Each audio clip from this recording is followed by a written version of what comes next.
Hebrew Israelites and the history of the Hebrew. I would like you to stay with me, please, and watch a Even video. your constitution in America some of it is based on the Ten Commandments. Moses, born in Africa, raised by Africans. Moses was a Hebrew, an Israelite, and a black man. All Hebrews were black. He married a woman from Ethiopia, and his sister Miriam didn't like this.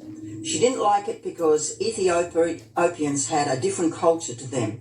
So she was talking bad about Moses marrying out of his race. So God was listening to this, and God said, Miriam, Aaron, who the one she was gossiping to, and Moses, please come to the temple steps. I have some things I want to speak to you about. So they were on the temple steps, and he said, Miriam, you have been talking about your brother Moses, slandering that he's marrying outside of his culture. That is a sin. He said, so for your punishment, I'm going to strike you with leprosy and whiteness. So she was struck to become a white leper. Now, you can read all this for yourself. The whole story is in Numbers 12, starting at verse 1. So then Moses saw this, and he said, please, God, she's my sister. She probably didn't mean to talk about me like this. Please, I beg you, restore her back. I don't want my sister to be a leper.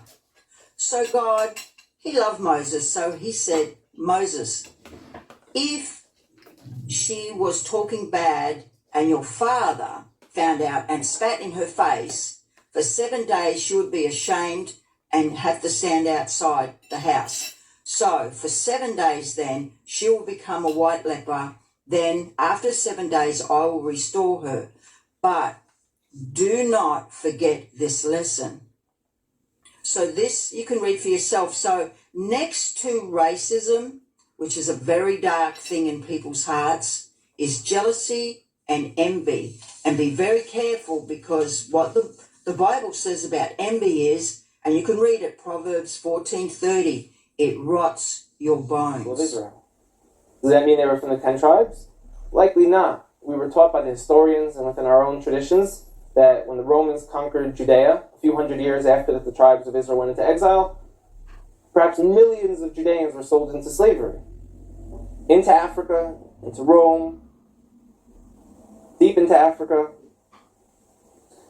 And if you look now, you're seeing people who are most likely the descendants of those slaves who kept true. I like to bring up a few specific examples, because they're going to be game changers.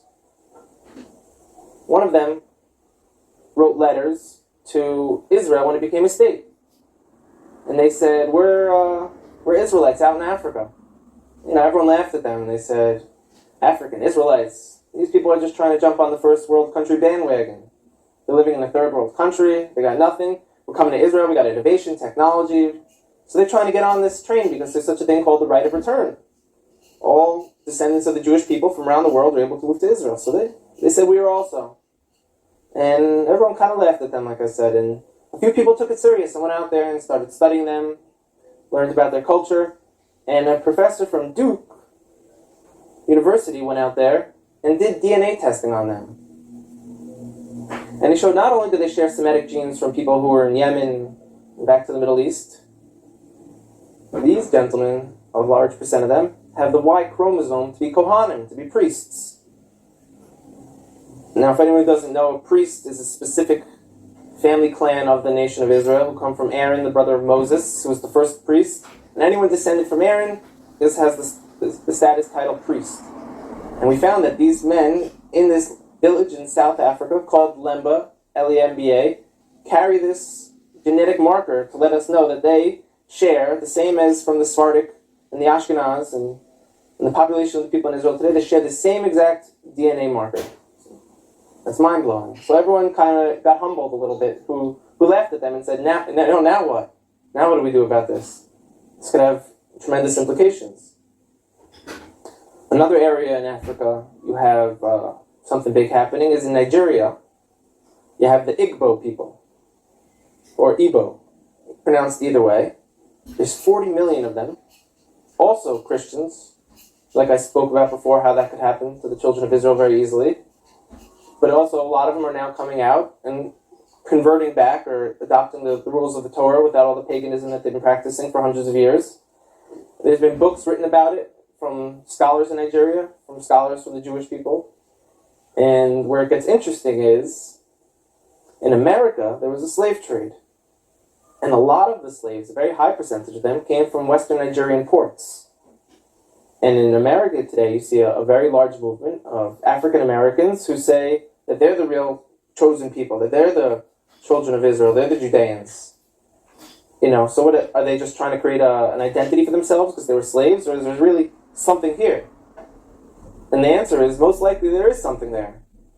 And most likely, maybe that they were the original Israelites, and maybe that the Jewish people today, who are white, Caucasian people, came in a little bit later on. We know that some of the greatest sages of the transmission of the Torah were converts from Rome. You have a man named Onkelos, who wrote a commentary on the Torah, unprecedented, that we still learn today. He was a convert. Some of the largest pillars on the transmission today were Roman converts. So here we are, we're Caucasian Jewish people, and now you have people in Africa saying that they're the real people of Israel. It can't be ruled out at all. We know they were sold into slavery. We know now that they're fulfilling prophecies by saying, we're coming back, we want to reach. The whole process of the conversion happened. So these are people who are not related, but converted. I is the one that related. Because if you check Deuteronomy 28, it tells you who was going to go where and what is going to happen to them. And these type of prophecy do not relate to the present day people. Please consider supporting us by clicking on the like and subscribe. Your support will be greatly appreciated.